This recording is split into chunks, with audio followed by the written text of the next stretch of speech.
स्वागत है आपका। ब्रेक के बाद कोंगो में हालात काफ़ी तनावपूर्ण बने हुए हैं। गोमा शहर पर M23 विद्रोहियों के कब्जे के बाद कोंगो के राष्ट्रपति फेलिक्स त्सिसेकेदी ने अपने देश के पूर्वी हिस्से में सरकारी सत्ता बहाल करने का संकल्प लिया है।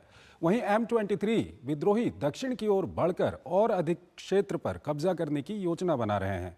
क्या है ये पूरा मामला, ये रिपोर्ट आपको दिखाते हैं। डेमोक्रेटिक रिपब्लिक कोंगो दशकों से भीषण गरीबी और आर्थिक बदहाली का शिकार इस मध्य अफ्रीकी देश में करीब 12 साल बाद अचानक विद्रोहियों का हमला तेज हो गया। पिछले कुछ महीने से जारी संघर्ष में M23 समूह ने देश के प्रमुख शहरों पर डेरा डाल रखा है। सबसे बड़े शहर गोमा में हालात इतने खतरनाक हो चुके हैं कि यहाँ का हवाई अड्डा विद्रोहियों के कब्जे में आ चुका है। विद्रोहियों के हमले में कम से कम 13 शांति सैनिकों की मौत हो गई। अचानक गोमा में घुसे विद्रोहियों के हमले से सैनिकों को संभलने का मौका तक नहीं मिला। हजारों सुरक्षा कर्मियों को हथियार डालने के लिए मजबूर होना पड़ा, तो कई शहरों में स्थानीय नागरिकों को उनके घरों से जबरदस्ती खदेड़ दिया गया।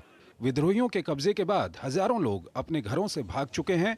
तकरीबन गोमा से ही अभी तक 10 लाख से ज्यादा लोग विस्थापित हो चुके हैं। रवांडा समर्थित विद्रोही संगठन M23 का गोमा पर कब्जे का मतलब कोंगो का अन्य देशों के साथ संपर्क का फिलहाल खत्म होना है, जो किसी गंभीर मानवीय संकट को जन्म दे सकता है। इस बीच कोंगो में जारी संघर्ष में शांति सैनिकों की मौत के बाद दक्षिण अफ्रीका ने रवांडा को विद्रोहियों का समर्थन नहीं करने की चेतावनी दी। कोंगो, अमेरिका और संयुक्त राष्ट्र ने रवांडा पर M23 विद्रोही समूह का समर्थन करने का आरोप लगाया है।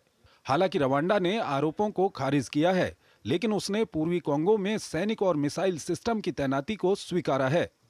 यूनाइटेड नेशंस के मुताबिक पूर्वी कोंगो में रवांडा के 4000 से ज्यादा सैनिक तैनात हैं। रवांडा के कदम से क्षेत्रीय संघर्ष के जन्म लेने की आशंका बढ़ गई है।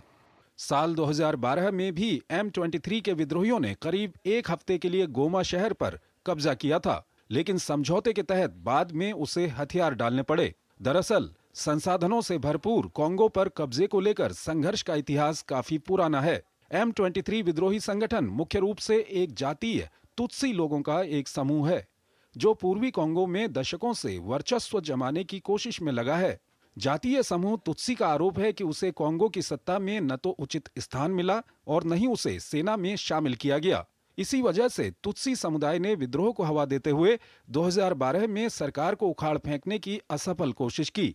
विद्रोह के बाद कई वर्षों तक ये संगठन निष्क्रिय रहा था, लेकिन 2022 में इस समूह ने फिर से हथियार उठा लिया। हाल के वर्षों में M23 ने कई गांवों और कस्बों पर कब्जा कर लिया।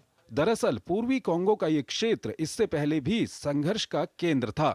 1996 से 2003 के बीच संसाधनों के दोहन के लिए यहाँ कई विद्रोही गुट सक्रिय रहे, जो धातुओं, तांबे, कोबाल्ट, लिथियम और सोने की खदानों पर कब्जा जमाने के लिए खूनी संघर्ष में शामिल थे। आंकड़ों के मुताबिक 3 दशक से जारी संघर्ष के दौरान करीब 60 लाख से ज्यादा लोगों की मौत हो गई है।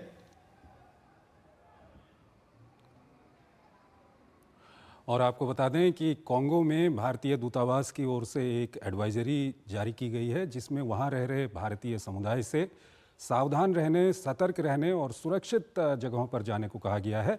हमारे साथ डॉक्टर राजन कुमार जुड़े हुए हैं, विदेशी मामलों के जानकार हैं, उनसे हम बातचीत करेंगे। डॉक्टर कुमार, अगर हम ये कोंगो के हालात की हम बात करें और मैं आपसे कहूं कि हमारे दर्शकों को सरल शब्दों में बता दीजिए कि क्या कुछ वहाँ पर हो रहा है और आने वाले दिनों में क्या कुछ होने वाला है और इसका कारण क्या है? देखिए, अगर आप इसको मैप को देखेंगे, डेमोक्रेटिक डीपीआर कोंगो, कोंगो दो है, एक दूसरा कोंगो है, ये जिसकी हम बात कर रहे हैं डीपीआर कोंगो है जी। तो उसके ईस्टर्न बॉर्डर को अगर आप देखेंगे तो वहां पे आपको दिखेगा रवांडा, युगांडा ऊपर में दिखेगा, रवांडा, बुरुंडी, ये यही इलाका है। वो जो बॉर्डर का इलाका है वहां पे ये झगड़े हो रहे हैं। और वहां पे जो प्रोविंस है किवू, नॉर्थ किवू जो बोला जा रहा है, उसका गोमा कैपिटल है। ईस्टर्न एक प्रोविंस है, उसका कैपिटल गोमा, जिसको कि M23 रिबल्स ने कैप्चर कर लिया। M23 मार्च 23 मूवमेंट उसका जो नाम है। ये 2022 से एक्टिव हुआ था और अभी भी काफी एक्टिव है।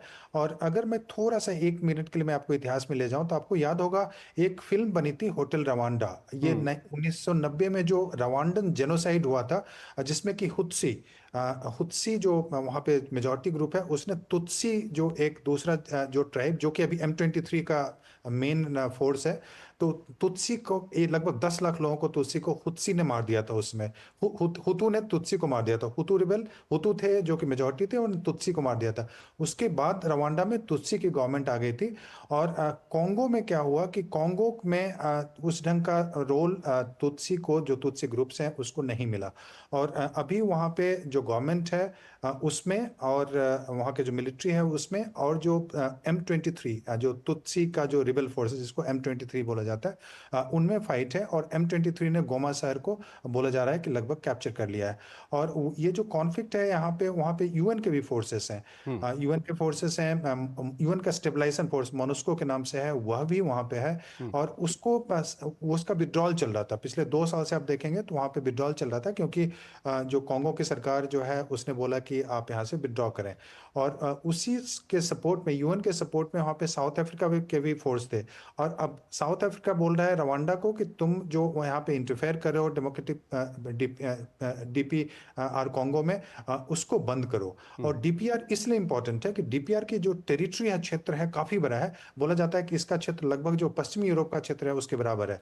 और दूसरी सबसे महत्वपूर्ण बात यह है कि काफी रिसोर्सेस वहाँ पे, जो अब क्रिटिकल और इमर्जिंग टेक्नोलॉजी के लिए जो यूज होता है, वहाँ पे यूरेनियम है, टंगस्टन है, कॉपर है, इत्यादि बहुत सारे इस ढंग के रिसोर्सेस हैं। और ये रिसोर्सेज पहले अमेरिका और पश्चिमी देशों के पास होता था। और कॉन्गो जानते हैं कि वो बेल्जियम का कॉलोनी था, 1960 में ये आजाद हुआ था। लेकिन अभी क्या है वहां पे कि सारे रिसोर्सेज, ज्यादातर जो रिसोर्सेज हैं, उसको चीन ने कब्जा कर लिया है। और चीन जो है डीपीआर कॉन्गो की जो गवर्नमेंट है उसके साथ उनका एक बहुत सारे एग्रीमेंट्स हैं, उनको ड्रोन भी प्रोवाइड कर रहा है। और इस कारण से आप देख रहे हैं कि जो पश्चिमी देश जितना एक्टिवली इसको कंटेन कर सकते थे, वो थोड़े से उस ढंग से कंटेन नहीं कर रहे हैं। उनको लग रहा है कि चूंकि चीन सपोर्टेड डीपीआर है, मतलब कॉन्गो का जो रेजिम है चीन डॉक्टर सपोर्टेड है, कुमार, तो एक अंतिम सवाल है और संक्षेप में बताइएगा क्योंकि समय कम है। एक तो कई सारे देशों के वहाँ पर शांति सैनिक मौजूद हैं, करीब करीब करीब 13 देशों के वहाँ पर शांति सैनिक मौजूद हैं। और आपने एक बहुत महत्वपूर्ण ये तथ्य बताया कि चीन का वहाँ पर क्या कुछ फैक्टर है कॉन्गो के साथ में। तो ये जो M23 है, इसके साथ रवांडा के अलावा किसी और बड़े देश का किसी तरह का कोई समर्थन है क्या इसको?